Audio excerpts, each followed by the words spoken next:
के सामने Bhim army Azad Samaj party से संबंधित एक बहुत ही बड़ी खबर लेकर आया हूं। जब से भीम आर्मी चीफ चंद्रशेखर आजाद नगीना से लोकसभा का चुनाव जीते हैं, यानी कि नगीना के सांसद बने हैं, तब से Bhim army chief Azad Samaj party में लगातार सैकड़ों बसपा, सपा और इसके साथ भाजपा और आम आदमी पार्टी को दिग्गज नेता छोड़कर आजाद समाज पार्टी में जा रहे हैं। उन्हें लगता है कि आने वाले समय में आजाद समाज पार्टी ही इस देश की सत्ता पर काबिज होगी, क्योंकि भीम आर्मी के लोग और आजाद समाज पार्टी के लोग कहीं पर भी अत्याचार होता है, पुलिस से पहले पहुंचकर उन्हें न्याय दिलाने का काम करते हैं और इसी कारण उन्हें सभी लोग प्यार करते हैं, चाहे विरोधी ही क्यों ना हो। और भीम आर्मी चीफ चंद्रशेखर आजाद यानी नगीना के सांसद अब तो सांसद बन चुके हैं, हर मुद्दे उठा रहे हैं। नगीना के साथ साथ पूरे देश में जो जनता से जुड़े हुए हैं, अब तो उनका यानी कि रुतबा और भी बढ़ता जा रहा है। आए दिन चंद्रशेखर आजाद समाज पार्टी के राष्ट्रीय अध्यक्ष है और उनको मीडिया कर्मियों ने रावण का संज्ञा भी देते हैं। इसी कारण भीम आर्मी चीफ पहुँचे थे अयोध्या।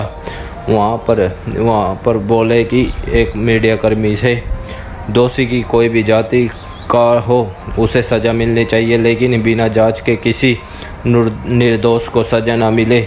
मैं बुलडोजर की प्रक्रिया के खिलाफ हूँ। दोषी कोई एक है तो सज़ा पूरे परिवार को नहीं मिलनी चाहिए।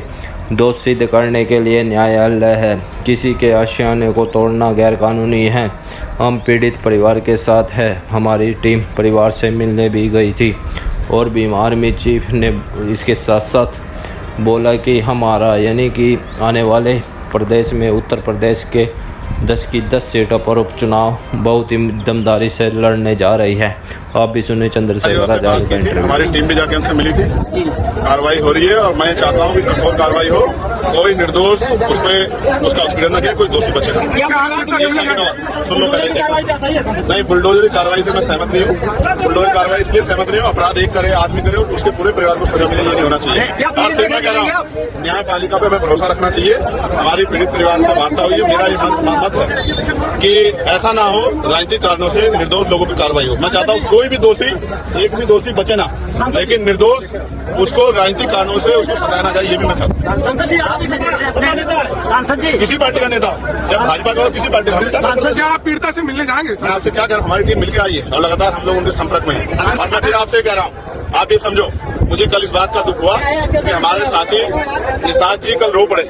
मुझे बहुत तकलीफ हुई, मगर मैं समझता हूं कि अगर कैबिनेट मिनिस्टर बन के भी आपको रोना पड़ रहा है और न्याय में देरी हो रही है, तो फिर ये आप काहे कैबिनेट मिनिस्टर? तो मैं आपको स्पष्ट रूप से कहा, मैं उनकी जगह होता तो ऐसे आरोप ऐसा अपराध करने वालों की जो है ऐसे सख्त सजा मिलती, और जो पुलिस के लोग जिन लोगों ने लापरवाही की उन पर भी कार्रवाई होती। तो ये सब क्या होता है, तो समझना पड़ेगा।